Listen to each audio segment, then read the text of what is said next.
कहानी चल रही थी 5 जुलाई 1968।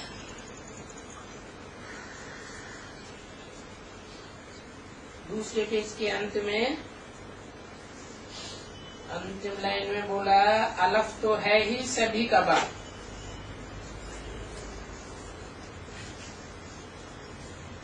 और जो सभी का बाप है वो ही हमको पढ़ाते हैं।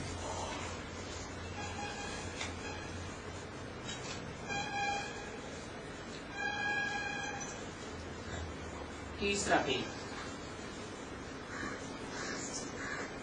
मूल बात रहती है विकर्म कैसे विनाश हो।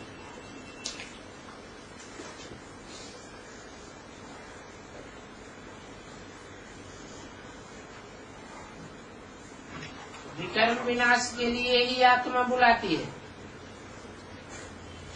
और बुलाती भी है शरीर के द्वारा।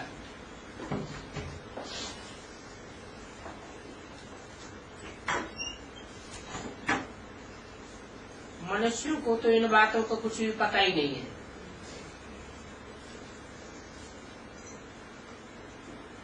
कि आत्मा बिना शरीर के कोई भी पुरुषार्थ नहीं कर सकती। तुम बच्चों की बुद्धि में ये रहता होगा,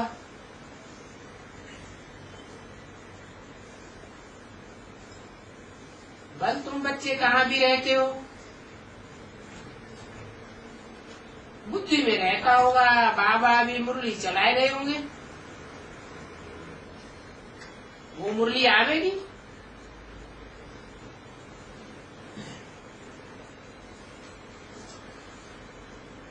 बाहर की दुनिया में ऐसे ख्यालात चलेंगे, और यहाँ तो तुम बाप के सन्मुख हो।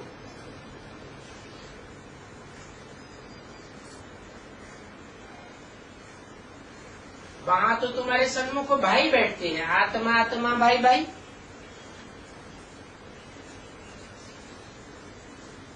और यहाँ सन्मुख बैठते हो तो जरूरी ये रथ भी याद आवेगा।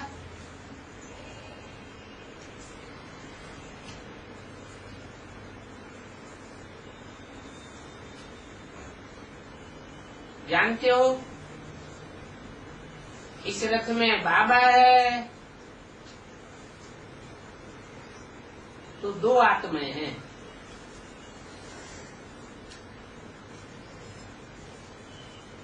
एक शिव की आत्मा और एक वो शिव सुप्रीम सोल ज्योति बिंदु बाप जिसमें बैठा है।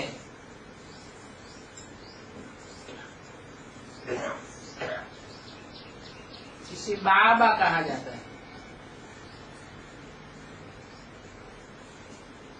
निराकार ज्योति बिंदु को बाबा नहीं कहेंगे, क्या कहेंगे? वो बिंदु बिंदु आत्माओं का सिर्फ बाप है, दूसरे कोई संबंध नहीं बनते हैं। दूसरे संबंध बनते ही कब हैं? जब शरीर में आते हैं। तो बुद्धि में आता है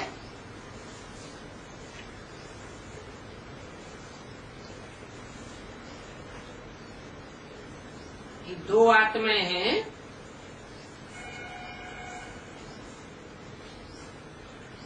एक दादा की एक बाप की। कई नए बच्चे होंगे जो मुझते होंगे कि बाबा को कहाँ याद करें, कैसे याद करें। अभी तुम बच्चे तो समझते हो। अगर तुम बच्चों को मालूम हो जावे कि बाबा अभी मधुबन में नहीं है, तो फिर मिलने के लिए कोई नहीं आवेगी।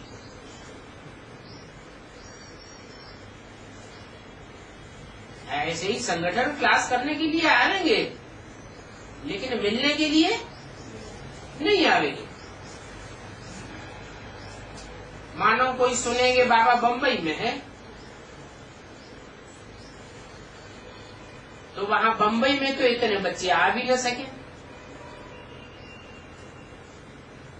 क्यों? बम्बई में ऐसी क्या खास बात है? हैं? जो इतने बच्चे वहां नहीं इकट्ठे हो सकते?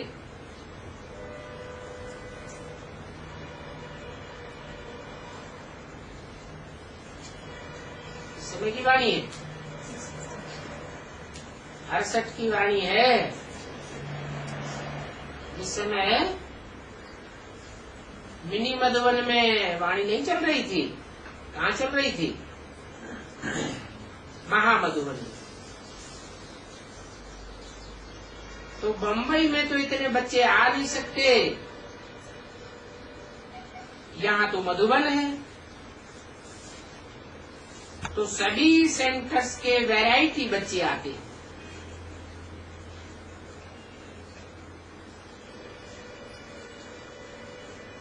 वो भी संभाल के आते हैं। यहाँ तो है ही बच्चों के लिए निवासी स्थान।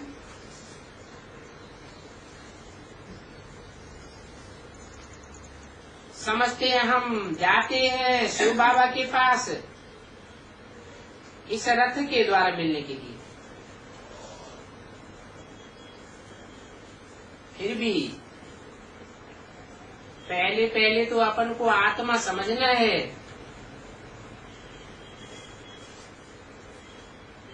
फिर बात आती है कि हम परमपिता परमात्मा के पास जाते हैं।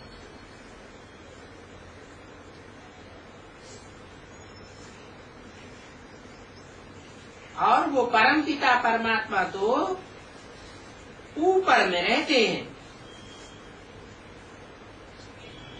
माना नीचे नहीं है।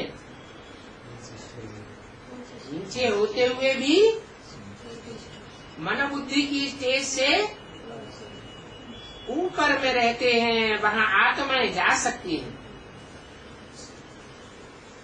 शरीर तो जा नहीं सकते।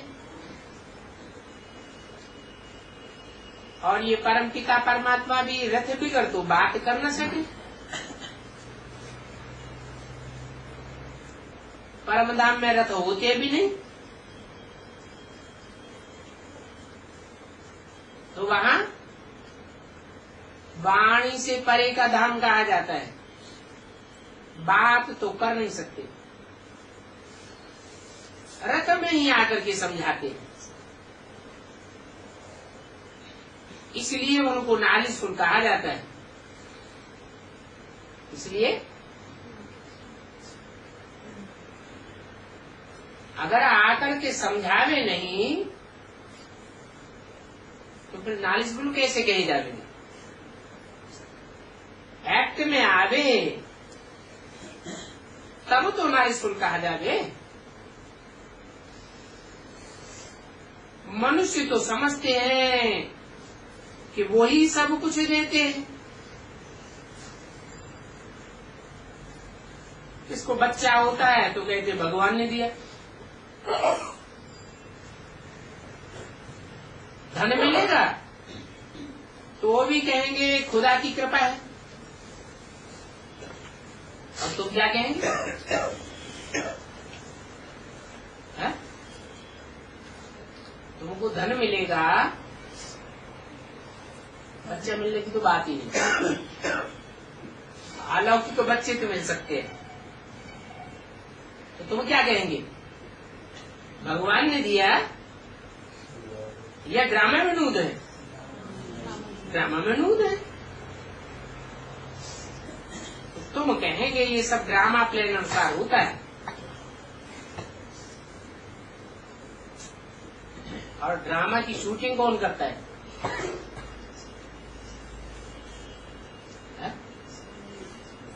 ड्रामा की शूटिंग करवाता कौन है और करता कौन है? इस संगम युग में ही बाप है डायरेक्टर, वो शूटिंग करवाता है और हम बच्चे ड्रामा शूट करते हैं। और शूट भी वैसा ही करते हैं जैसा कल पूर्व में किया होगा। हमारी आत्मा में नूद है।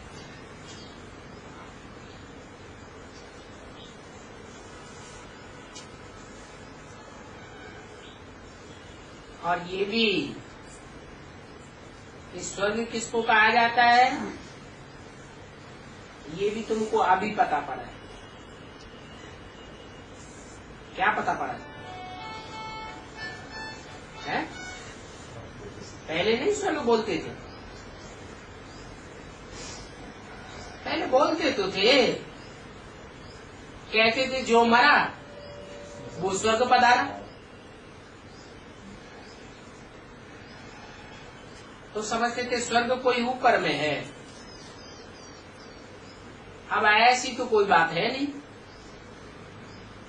ऊपर में क्यों बताते हैं भक्ति मार्ग में? क्योंकि देवताएं देह अभिमानी की नीची स्टेज में नहीं रहते, वो तो सदैव आत्म की स्थिति की ऊंची की स्टेज में रहते हैं। इसलिए स्वर्ग को ऊपर बताई दिया है।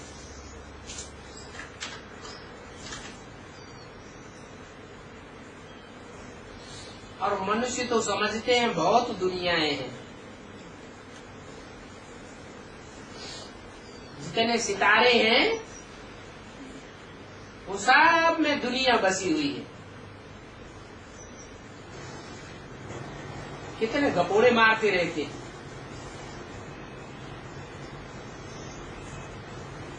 तो जो मनुष्य समझते हैं कि बहुत दुनियाएं हैं,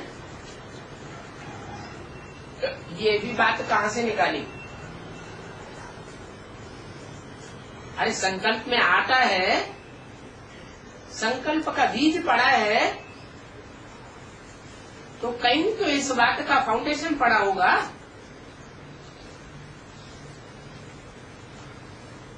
संगम युग में ही इस बात का भी फाउंडेशन पड़ता है। बाप बताते हैं वो है आसमान के जड़ सितारे और तुम हो धरती के चैतन्य सितारे। हर चैतन्य सितारे की 84 जन्मों की संसर्ग संपर्क संबंध में आने वाली आत्माओं की अपनी अपनी दुनिया है। ये सभी आत्माएं 500-700 करोड़ के संबंध संपर्क में आती हैं? नहीं आती। तो हर आत्मा की अपनी अपनी दुनिया है, ये बात यहाँ बुद्धि में बैठती है। तो वहां भी कहने लगे उन सितारों में दुनिया है।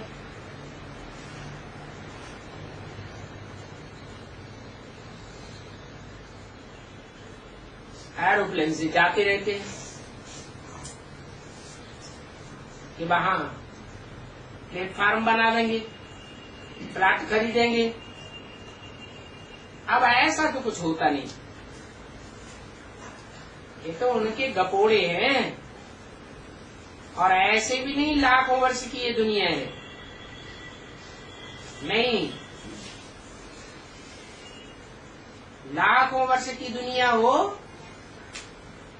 तो उसके आदि मध्य अंत का हिसाब भी नहीं बताया जा सकता। बाप समझाते हैं जब कलयुग का अंत और सतयुग की आदि होती है तब मैं आता हूं। ये 4 युगों की दुनिया है। इस ड्रामा में 4 सीन हैं बेहद के।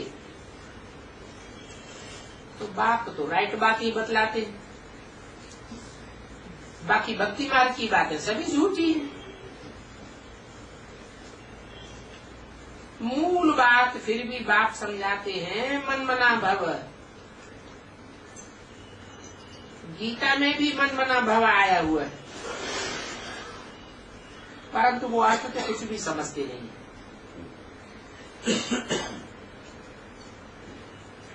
अभी बाप बतलाते हैं कि मन मना भव का अर्थ क्या है। देह सहित देह के साथ संबंधों को त्याग दो, आत्म की स्थिति में स्थित हो जाओ। इन आंखों से जो कुछ भी देखते हो वो सब खलास होने वाला है।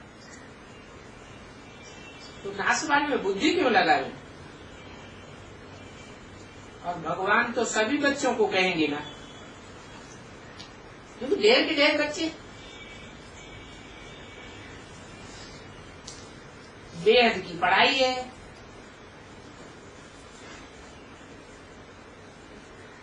और बाप तो जो बेहद की पढ़ाई पढ़ाने वाला है वो कोई पुस्तक आदि रेफर नहीं करते हैं। पुस्तक आदि पढ़ करके पढ़ाते हैं क्या? हाँ, इसने सब पढ़ा है। इसने इस तन में आता हूँ उसने पढ़ा है, बाप ने इसमें प्रवेश किया, फिर इसने गीता आदि सब फेंक दी।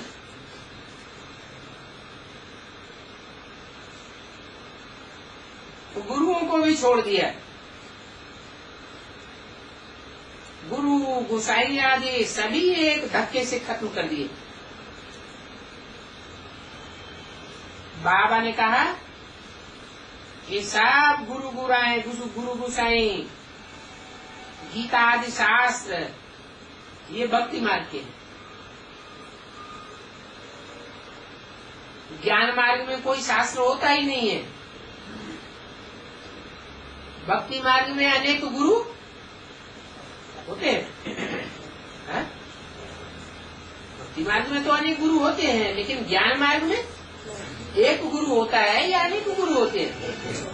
अनेक गुरु होते हैं। अच्छा, बीके वाले वहाँ एक गुरु है कि अनेक गुरु है? वो है ही भक्ति मार्ग की सूची। भक्ति मार्ग में एक गुरु मर जाता है तो दूसरे को गद्दी पे बैठा देते हैं, फिर जैसे वो बताता है वैसे वैसे चलते रहते हैं। गलत बताए तो भी चलना है, अच्छा बताए तो भी चलना। भेड़ चाल है भक्ति मार्ग की। आगे ये बातें बाबा नहीं समझा देते क्या है कि ब्राह्मणों की दुनिया में भी भक्ति मार्ग की शूटिंग होती है। अभी कहते हैं, तुम कहेंगे कि बाबा तुमने पहले ये बातें क्यों नहीं बताई?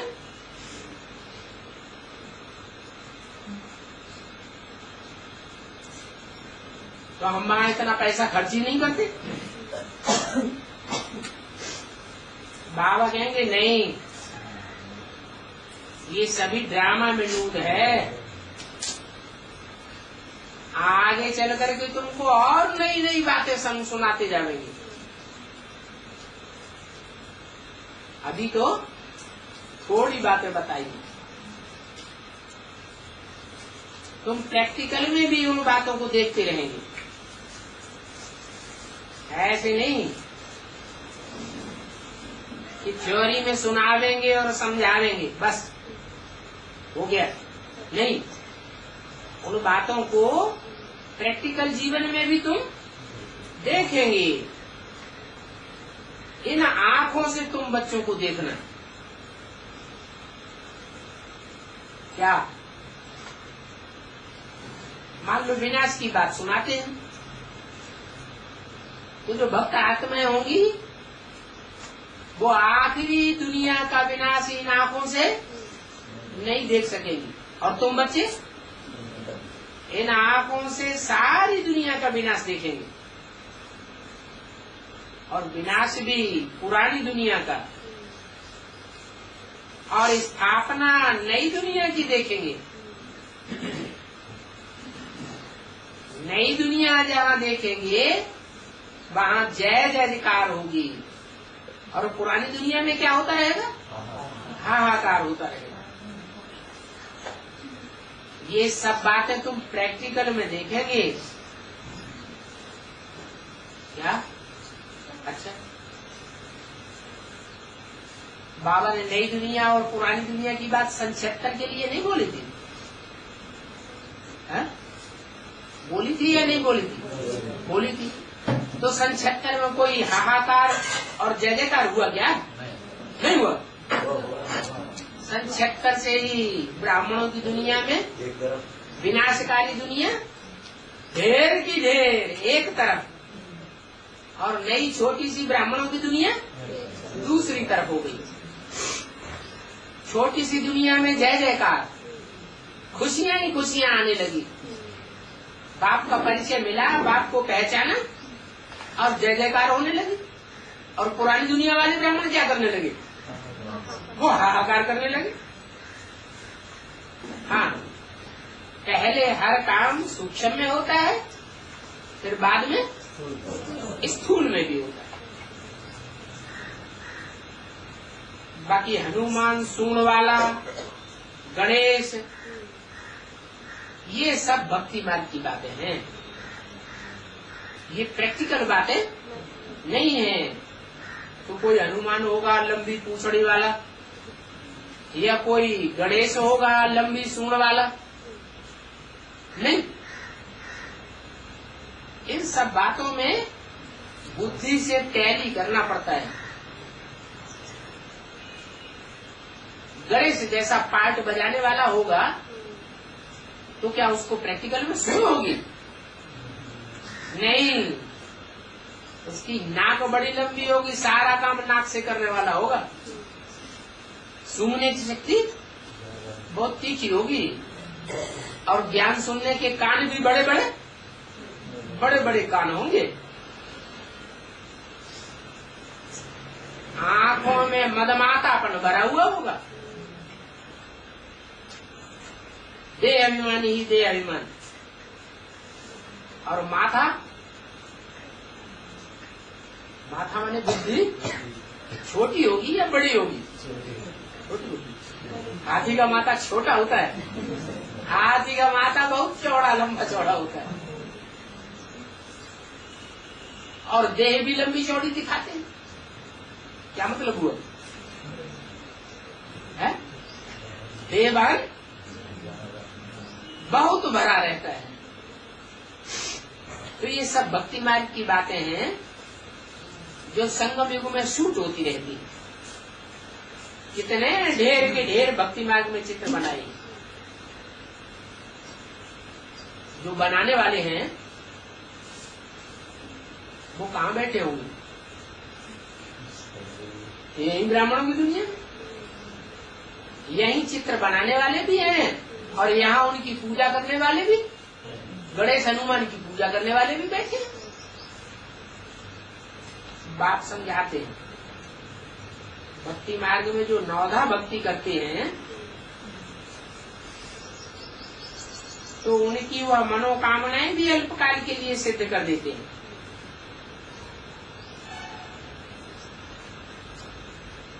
वो पूरी करना भी ड्रामे में नूद है। बाबा साक्षात्कार कराते रहते हैं, वो भी ड्रामा में नूद है। क्या एक तरफ कहते हैं साक्षात्कार बाबा कराते हैं, दूसरी तरफ कहते हैं ड्रामा में नूद है। बगैर ड्रामा में नूद हुए साक्षात्कार भी नहीं करा सकते। तब बच्चे मुझते हैं, कहते हैं ये भोग आदि लगाना तो रंग है, फिर क्यों भोग लगता है?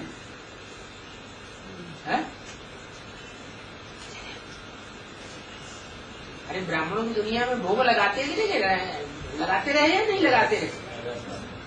गुरुवार को खास भोग लगाते रहे। तो जब रंग है तो क्यों लगाया जाता है? नहीं, उस समय बाप का परिचय नहीं था, इसलिए ये सब भक्ति मार्ग की रीति रस्म रिवाज चालू थे। अभी तो बाप का परिचय मिल गया तो भोग आदि लगाने की बात खत्म हो जाती है। तुम जानते हो कि जो संशय बुद्धि होते हैं वो विनश्यंती हो जाते हैं। उसके ऊपर संशय बुद्धि, बाप के ऊपर संशय बुद्धि, अपनी आत्मा के पार्ट के ऊपर संशय बुद्धि, और ड्रामा में संशय बुद्धि। और जो संशय बुद्धि हो जाती है उनको फिर ये उच्च पद मिल नहीं सकता। नर से नारायण जैसे बन ही नहीं सकते। कौन? संशय बुद्धि। विनश्यंती का मतलब ये नहीं कि शरीर से खत्म हो जाते हैं, उनका पद भ्रष्ट हो जाता है, विनाश नहीं हो जाते। बाकी एम ऑब्जेक्ट का जो पद है वो मिल नहीं सकता। अनेक प्रकार के संशय आते हैं। अभी इन बातों में संशय लाने की तो दरकार ही नहीं है। इन बातों में कौन सा मिसाल दिया? अभी कौन सी बात का मिसाल दिया? भोग लगाने को। ये भोग आदि क्यों लगाते हैं जब रंग है तो? अभी संशय नहीं आता है। उस समय भोग आदि इसलिए लगाते थे, लगाने वाले लगाते थे, पैसा देने वाले पैसा भी देते थे, खाने वाले खाते भी थे। इसलिए उस समय बाप का परिचय नहीं था। तो इन बातों में संशय लाने की दरकार नहीं है। और तो कुछ भी नहीं समझते हो। बाप में तो कब संशय नहीं आना चाहिए?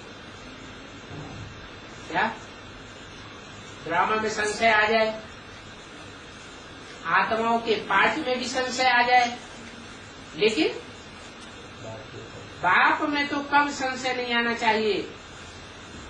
कोई पूछते हैं यह बात कैसे हो सकती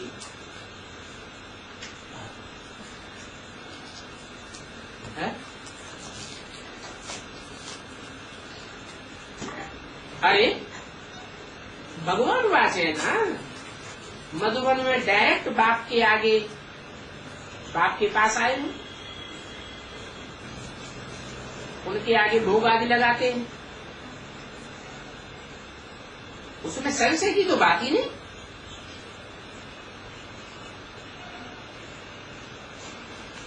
ये भी बताते हैं योग से ही विकर्म विनाश होंगे। ये क्या बात कर दी?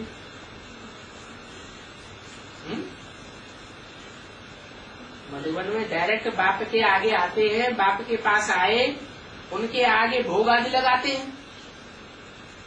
डायरेक्ट बाप के पास आए, फिर भोग आदि लगाते हैं। उसमें संशय की बात नहीं। और अभी ऊपर क्या बोला है? भोग आदि लगाना रांग है तो क्यों लगाया जाता है? इसलिए लगाया जाता है कि उस समय है? हाँ, उस समय बाबा था ही नहीं। बाप पर निश्चय बुद्धि होने की बात पैदा ही नहीं होती। बाप पे संशय तो आ ही नहीं सकता। अगर बाप है तो है। और फिर यहाँ मधुबन में तो डायरेक्ट बाप है। बाप के पास आए हो, उनके आगे भोग लगते हैं, उसमें संशय की बात नहीं है। ये क्यों? पहले भोग लगता था, उसमें संशय की बात थी, और अब जब डायरेक्ट बाप आया हुआ है तो संशय की बात नहीं। क्यों?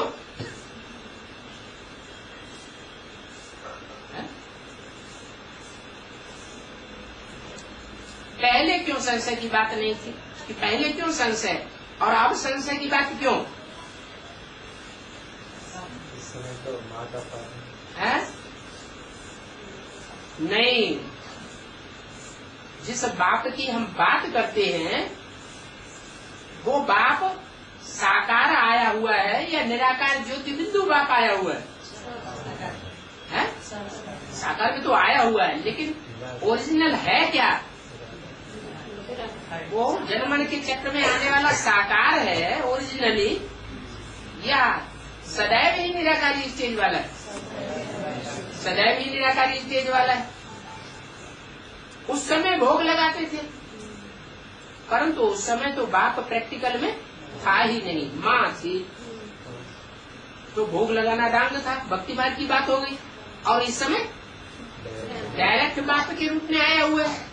तो जो डायरेक्ट बाप के रूप में निराकार ज्योति बिंदु शिव जो अभोक्ता है वो आया हुआ है, वो स्थूल भोग लगावेगा, रोटी दाल का भोग लगावेगा, खावेगा, या विकारों का भोग खावेगा?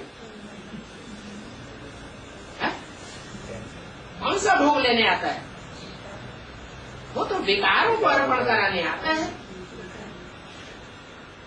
जो 36 प्रकार के भोग लगाते हो वो खाता है क्या? वो तो नहीं खाता।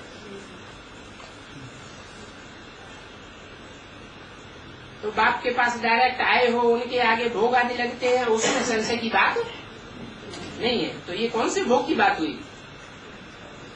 हद के भोग की बात हुई या बेहद के विकारों के भोग की बात हुई?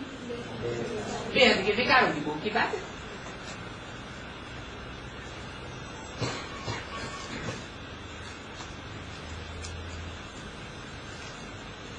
इन बातों में संशय मत लाओ, योग से ही विकल्प विनाश हो।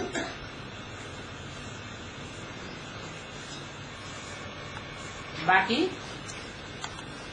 भक्ति मार्ग में भोग आदि लगाते हैं, उनसे कुछ फायदा नहीं, खुद भी समझते हैं, फिर भी संशय उठाते हैं। कहेंगे संशय बुद्धि विनश्यन्ति।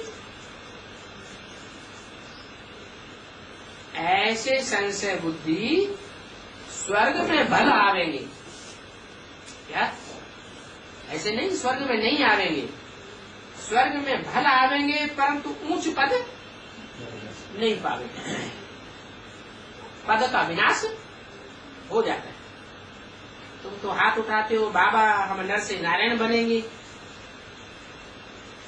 आगे भक्ति मार्ग में सत्यनारायण की कथा भी सुनते थे। वो था भक्ति मार्ग। अभी तो तुम्हारा है ज्ञान मार्ग।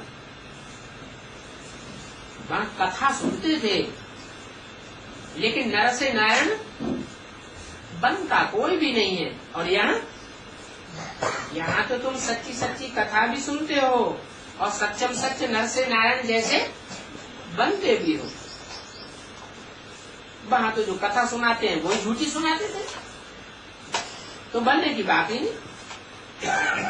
तो कोई भी बात में संशय आता है तो पूछना चाहिए। बाप तो सभी को समझाते रहते हैं। जो कुछ चलता है सब ड्रामा में लूटा, तो तुम और किसी को नहीं देखो। क्या संशय आदि कब उठते हैं? जब परचिंतन में जाते हैं तो संशय उठते हैं।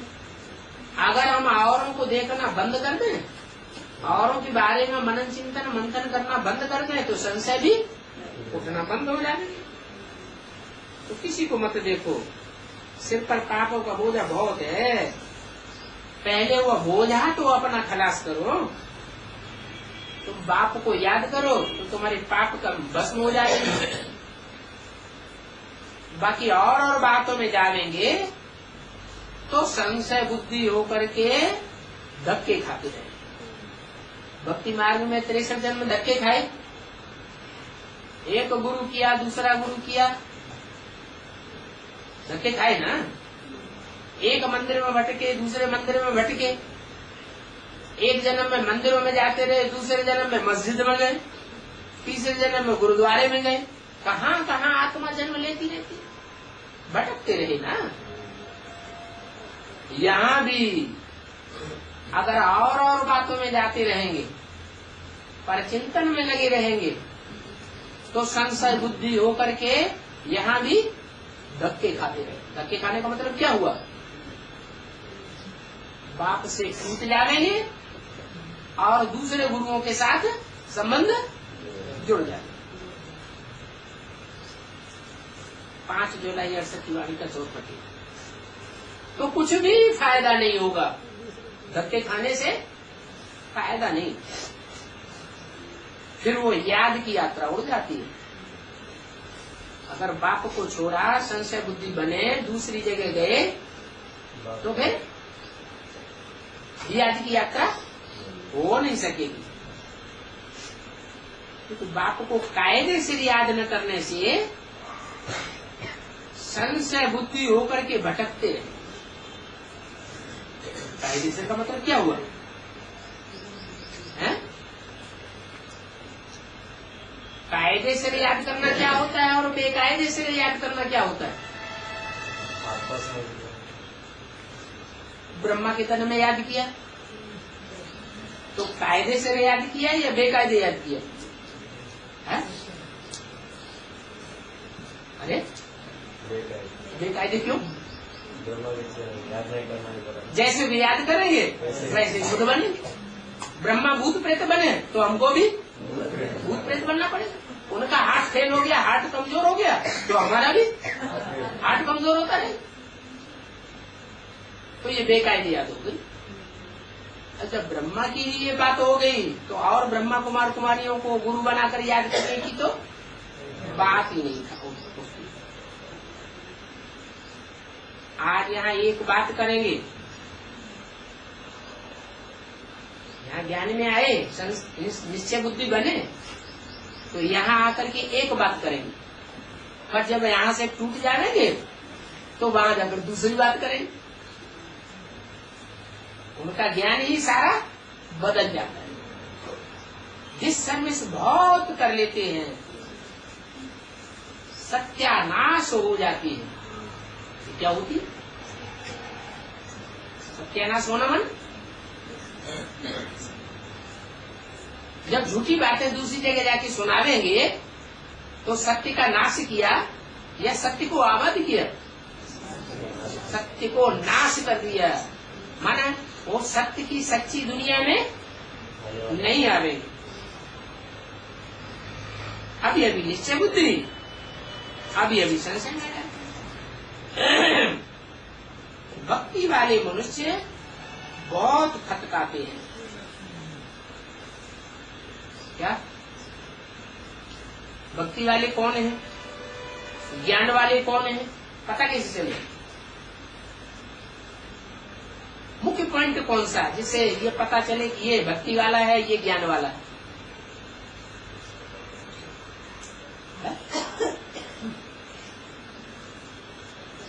अरे एक बाप के ऊपर निश्चय बुद्धि है तो ज्ञानी है।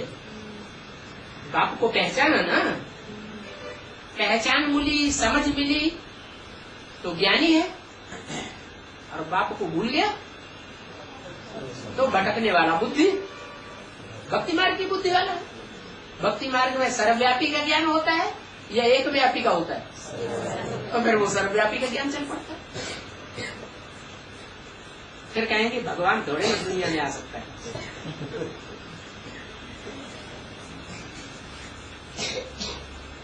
यहाँ आकर और बात करते थे, वहां जाकर दूसरी बात करने लग पड़ते। कहेंगे भगवान इस दुनिया में नहीं आ सकता, वो तो निराकार है, ये सभी बातें गपोड़े हैं। थोड़ा सा संशय आया तो बाहर की दुनिया में जाकर के उल्टा ही बता देंगे। सारी की हुई कमाई चट हो जाती है। कैसे? यहाँ आते हैं तो बाप का दूसरों को परिचय देते हैं, सच्चाई की कमाई होती है। और बाहर की दुनिया में चले जाते हैं संशय बुद्धि होकर के, तो जो यहाँ कमाई की है वहां जाने से कमाई चट क्यों हो जाती है?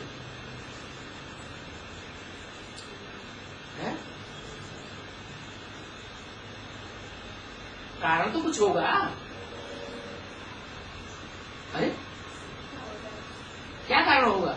सदगुरु निंदक और न पावे, कमाई खत्म हो गई। क्योंकि उस तरफ तो माया है, इस तरफ भगवान बाप है। ये माया और रावण की रस्साकसी है। रस्साकसी का खेल होता है ना, तो मोटा रस्सा होता है, एक तरफ एक सेना पकड़ती है, दूसरी तरफ दूसरी सेना पकड़ती है। कभी वो खींच के चले जाते हैं, कभी वो खींच के चले जाते हैं। तो ये भक्ति मार्ग वालों की और ज्ञान मार्ग वालों की रस्साकसी हो रही है। कब? संग।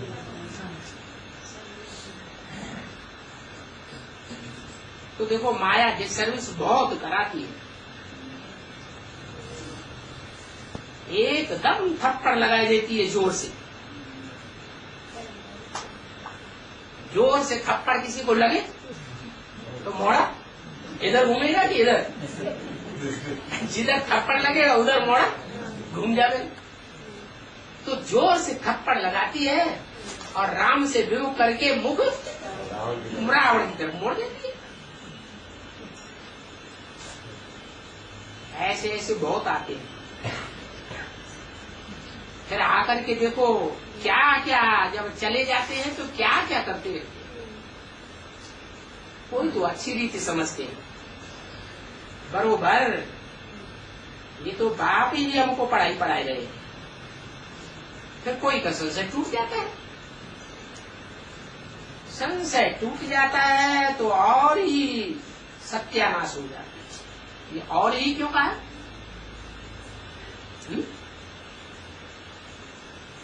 और ही का मतलब क्या है? अरे 63 जन्मों में तो सत्यानाश हुई थी आत्मा की। फिर जब बाप के बनते हैं तो कुछ प्राप्ति होती है, सच्चाई मिलती है, सचखंड के मालिक भी बनते हैं। फिर जब टूट जाते हैं तो जितनी पहले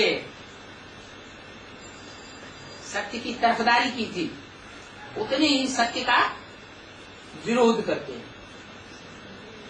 माने 63 जन्मों में जितने ज्यादा नीचे नहीं गिरे थे उससे जास्ती नीचे फिर गिर जाते। क्यों? क्योंकि भक्ति मार्ग में तो पाप करते हैं तो 1 गुना फल मिलता है, और यहाँ ज्ञान मार्ग में अगर पाप करते हैं ज्ञान में आने के बाद तो फिर 100 गुना पाप का बोझ असर जाता है। तो फिर और ही नीचे गिरेंगे या ऊंचे उठेंगे। दूसरों को भी सत्यानाश करते हैं तो अपनी भी सत्यानाश करते हैं। थोड़ी बात में संशय हुआ तो एकदम माया के संग हाथ में आ जाते हैं। फिर माया भी अच्छी रीत से बाप से विमुख करती है। एक बार माया की पकड़ में आ गए तो फिर माया उनको अच्छी तरह से फटकारती है, अच्छी तरह से बाप का बेमुख कर देती है। ऐसों को फिर बाप याद नहीं आ सकता। मुर्दे के मुर्दे ही रह जाते हैं। मुर्दे मन मुर्दे क्यों कहा? क्योंकि मुर्दे को डंडा लगाओ तो उसको कोई असर नहीं होने वाला। तो ऐसे जो संशय बुद्धि मुर्दे बन जाते हैं उनको कितना भी फिर ज्ञान सुनाते रहो उनको कोई असर नहीं पड़ता है। पतित के पतित ही रहेंगे। ऐसे फिर क्या पद पावेंगे? क्या पद पावेंगे? इसका जवाब क्या है? जो ज्ञान में आने के बाद दूसरों की सर्विस करने के बाद संशय बुद्धि विनश्यंती हो जाते हैं, वो जाकर के क्या पद पाते हैं? बुद्धि विनश्यति, विनश्यति का मतलब क्या विनाश हो जाता है? पद का विनाश हो जाता है। यहाँ आए, दूसरों की सेवा की, बहुतों को संदेश दिया, बहुतों को कोर्स दिया, भट्टी भी कराई, बाबा के सामने भी ले गए, तो उनको राजघराने में कोई पद सूट हो जाता है। फिर जब विपरीत बुद्धि बन जाते हैं तो पद नीचे गिरेगा, ऊंचा ही उतना ही बना रहेगा, नीचे गिरता है। नीचे गिर के फिर जाकर के नौकर चाकर बनते। यहाँ आए तो राजघराने में आए, टूट करके चले गए तो फिर नौकर चाकर बनेंगे। और नौकर चाकर भी 2 तरह के होते हैं। एक तो प्रजा के नौकर चाकर और दूसरे राजघराने के नौकर चाकर। ऐसे ऐसे बेमुख हो जाते हैं। बल ज्ञान सुना है तो उनके ज्ञान का विनाश नहीं होगा, उनका ज्ञान ऐसे नहीं खलास हो जाएगा, परंतु कोई संशय हुआ, डिसर्विस की, तो पद नीचा हो जाता है। बाहर की दुनिया में भी साहूकारों को दास दासियां नौकर आदि तो चाहिए ना, अनेक प्रकार के संशय आते हैं। तुमने यहाँ देखा भी बहुत अच्छा अच्छा, तुमने ऐसे बहुत देखे होंगे जो ज्ञान में आते हैं, बहुत अच्छा ज्ञान है, बहुत अच्छा ज्ञान, अच्छा अच्छा कहते कहेंगे हमने ऐसा ज्ञान पहले कभी भी नहीं सुना। और यहाँ से घर गए और कोई ने नाक से ऐसा पकड़ा कि सारा अच्छा अच्छा कहना भूल जाते, और ये गालियां लिख करके भेज देते हैं। सुनी सुनाई बातों पर कितना सत्यानाश कर लेते हैं। ऐसे भी होता है, ढेर की ढेर चिट्ठियां आती हैं, संशय बुद्धि हो जाते हैं। जिसको बाप समझता था, बाप समझ करके बाप को भाखी पहन करके गए,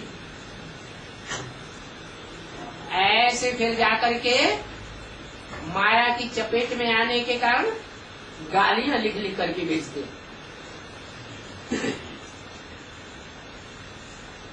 बाप कहते हैं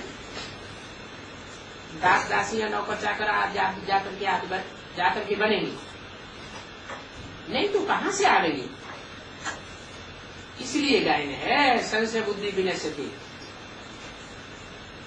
और सदगुरु का निंदक ठौर न पावे। कौन सा ठौर है?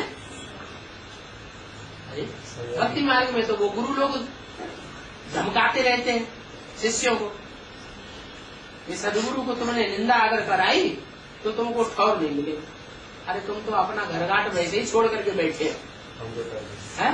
मान लो कोई राजा है, सन्यासी बन गया, तो राजपाट छोड़ करके तुम वैसे ही बैठे हुए, तुम क्या ठौर दोगे? तो कहाँ की बात है? यहाँ ब्राह्मणों की संगम की दुनिया की बात है।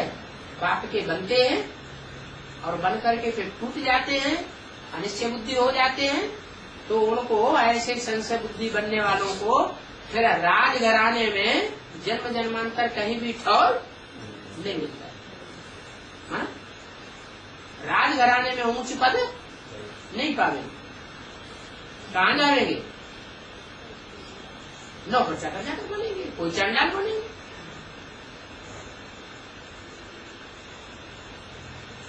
ऊंच ते ऊंच ठौर तब पा ही नहीं सकते। एक बार गिर गए तो उतना ऊंच ठौर फिर नहीं पा सके। जैसे कर्म करते हैं वैसे ही कर पाते।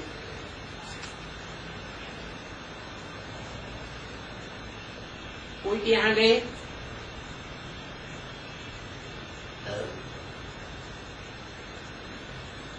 अपने धंधे आदि में संग के रंग में आकर सभी भूल जाते, कुछ डिस्टर्बेंस करते हैं, निंदा आदि कराते हैं। उनके लिए बाप कहते हैं सदगुरु निंदा ठौर न पाए। सदगुरु के बच्चों को भी निंदा नहीं करनी चाहिए।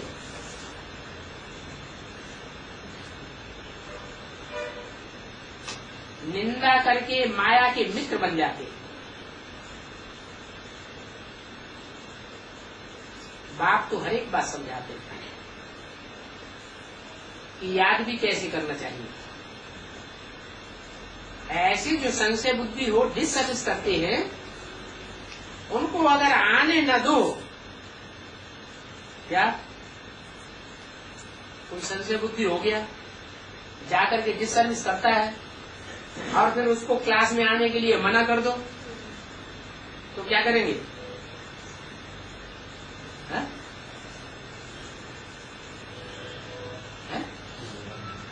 क्या उसकी प्रतिक्रिया क्या होगी? और ही ज्यादा ग्लानि करेंगे और ही डिसर्विस करने लग पड़ेंगे। दुश्मनी होती है ना, जितना बाप के मित्र हैं उतना फिर दुश्मन भी है। बाप के सभी मित्र बनते हैं। क्या है? बाप के सभी मित्र बनते हैं, फिर बाप के सभी दुश्मन भी बनते हैं। ये कैसे है? ये हो सकता है? अच्छा, 8 बाप के मित्र भी बनते हैं जन्म जन्मांतर के, फिर अंतिम जन्म में जाकर जब अंतिम जन्म में दूसरे धर्म में कन्वर्ट हो जाते हैं तो दुश्मन भी बनते हैं। फिर ये क्यों कहा कि बाप के सभी मित्र बनते हैं और सभी दुश्मन बनते हैं? कौन से बाप के?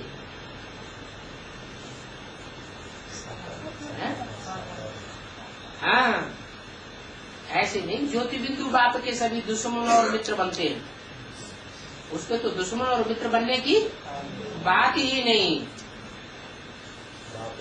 अगर ज्योति बिंदु बाप की बात हो तो फिर प्रजापिता भी दुश्मन हो जाना चाहिए, होना चाहिए या नहीं? है? कैसे होगा? ऐसा कर है ही नहीं मित्र, तो दुश्मन बनेगा किसका? तो किसके लिए ये बात लागू होती है? जो मनुष्य शक्ति का बाप है उसके लिए ये बात लागू होती है कि सारी दुनिया उसका दुश्मन बनती है और सारी दुनिया उसका मित्र भी बनती है।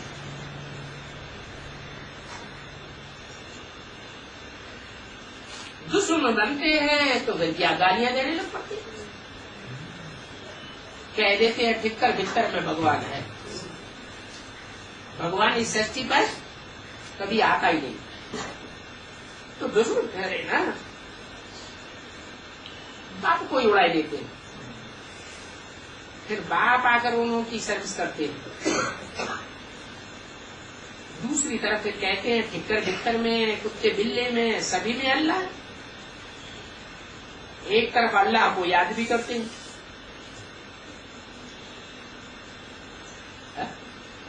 क्या बात है? कुत्ते में अल्लाह है तो कुत्ते को याद करो, सूअर को याद करो, सो नहीं याद करेंगे,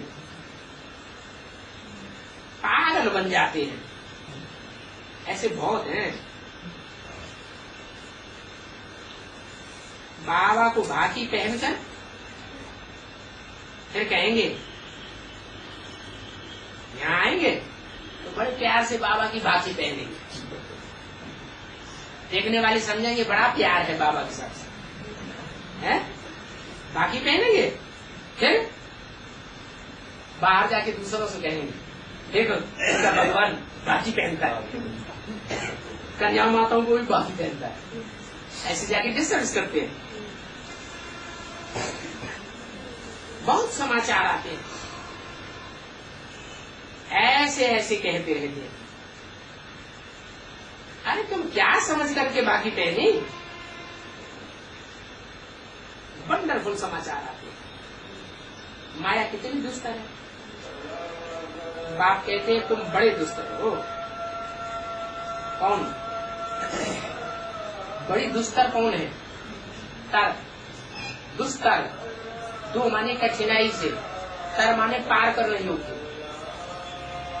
कौन है बड़ी दुस्तर? जिसका पार नहीं पाया जा सकता, बहुत मुश्किल है उसका पार पाना। माया। बाप कहते हैं माया, ये माया बेटी तुम बड़ी दुस्तर हो। मेरे बच्चों में भी ऐसे प्रवेश करती हो जैसे बैड सोल प्रवेश करती है, इविल सोल जैसे प्रवेश करती है, ऐसे मेरे बच्चों में प्रवेश करके बोलती है। तुमको माया ने पापात्मा बनाया ना, एकदम सत्यानाश हुआ। तो देखो तुम बच्चों को तो बहुत खुशी होनी चाहिए। क्यों?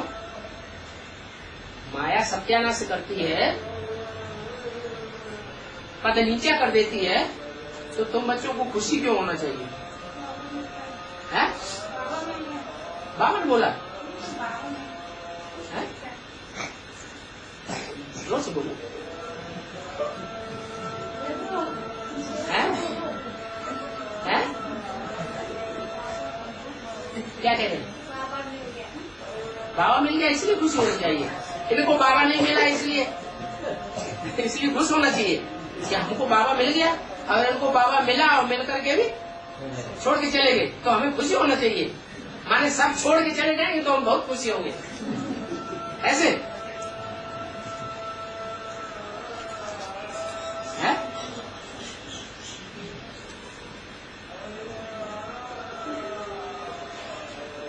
खुशी इसलिए होनी चाहिए कि जो छोड़ के चले जाते हैं और जिस सर्विस करते हैं, पहले सर्विस करते थे, दूसरों को परिचय देते थे, उनको जिन्होंने बाप का परिचय दिया उनकी भी महिमा करते थे कि हम तो पहले कुछ नहीं जानते थे, इन्होंने हमको गिरते से बचा लिया।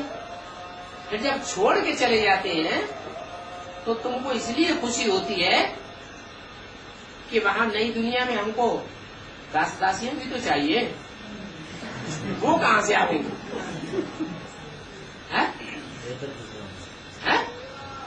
दास दासियां चाहिए या नहीं चाहिए? चाहिए।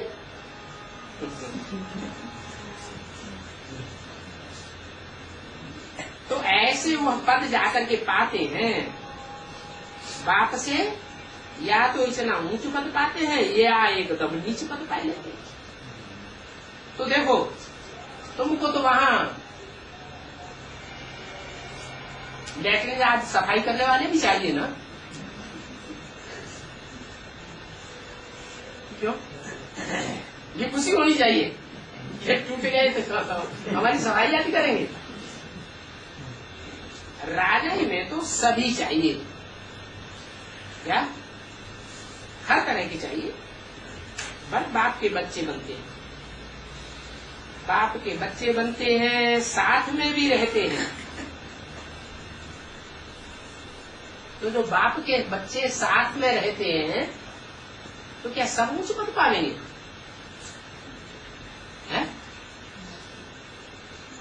सब ऊंच पद पालेंगे?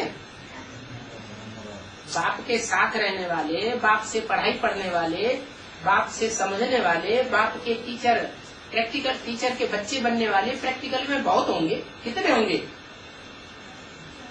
है? कम से कम अच्छा कितने होंगे? 16,108 राजयोग की पढ़ाई पढ़ने वाले होते हैं। उनमें सब तो राजा नहीं बनते। कितने बनते हैं? 108 राजाएं बनते हैं, तो 108 रानियां भी बनती हैं, 8 महाराजाएं भी बनते हैं, तो महारानियां भी बनती होंगी। और बाकी सब है? बाकी सब क्या बनते हैं? हाँ, बाकी सब प्रिंस प्रिंसेस बन के रह जाते हैं।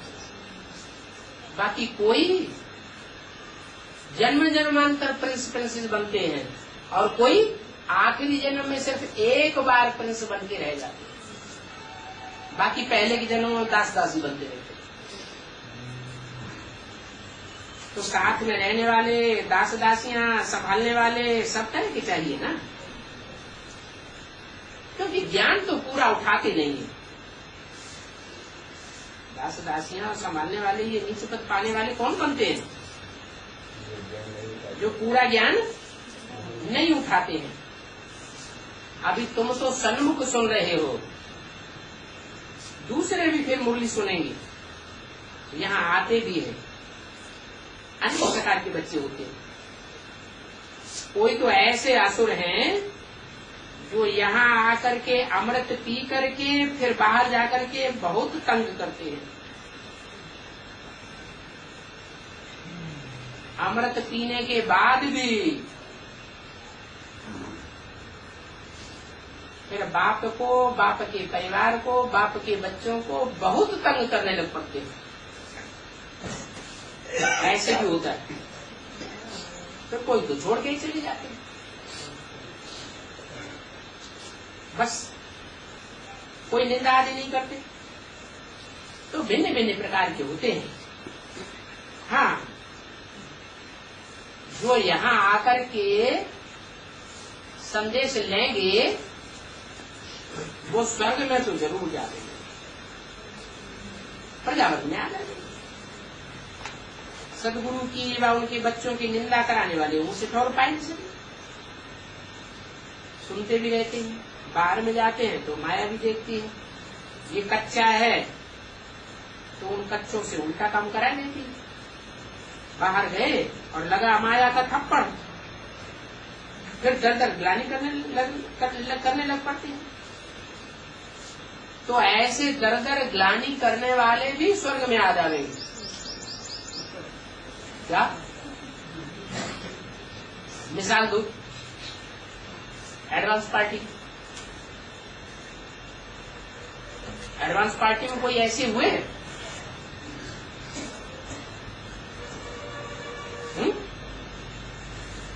हुए या नहीं हुए? बाप के बच्चे बने और बाप की ग्लानि करने लग पड़े, घर घर में जाकर के बाप की ग्लानि की। वो भी कहाँ आ जाएंगे? वो भी स्वर्ग में आ जाए। कैसे? कोई मिसाल हो तो बताओ। भक्ति मार्ग में चित्र भी बने हुए हैं। हाँ, राम के जो भाई हैं, 3 और भाई है ना, इस्लामी, बौद्ध, क्रिश्चियन। वो क्या करते हैं? पहले बाप को शुरुआत में पहचानते हैं, बाप के बच्चे बनते हैं, उनको सहयोग भी देते हैं, खूब लिटरेचर आदि भी छपाते हैं, चारों तरफ भेजते हैं, घर घर में जाके सर्विस भी करते हैं, बाप के साथ भी ऑल इंडिया टूर लगाते हैं। फिर बाद में घर घर में जाकर के ग्लानि करते हैं। ऐसी ग्लानि करते हैं जो घर घर में अखबार पहुंचते हैं ग्लानि के, जिनमें बाप की ग्लानि भरी हुई है। ऐसे भी स्वर्ग में आ जाते, तो वो आके क्या पद पावेंगे? हैं? क्या पद बनेगा? अरे भक्ति मार्ग में कोई चित्र दिखाए जाते हैं कि नहीं? उन चित्रों में उनका पद भी दिखाया गया है। हाँ, राम के जो और 3 भाई हैं, उनमें कोई छाता लेके खड़ा हुआ है, कोई पंखा जला रहा है, कोई पाँव धो रहा है। चित्र तो दिए हुए हैं ना। कहाँ के चित्र हैं? संगम के चित्र हैं। तो देखो, वो स्वर्ग में तो आ जाएंगे, फिर वो पद कौन सा पालेंगे? पाई पैसे का पद पालेंगे क्या? बहुत छोटा पद हो जाता है। अच्छा, मीठे मीठे रूहानी बच्चों को रूहानी बाप दादा गया, गुड मॉर्निंग, नमस्ते।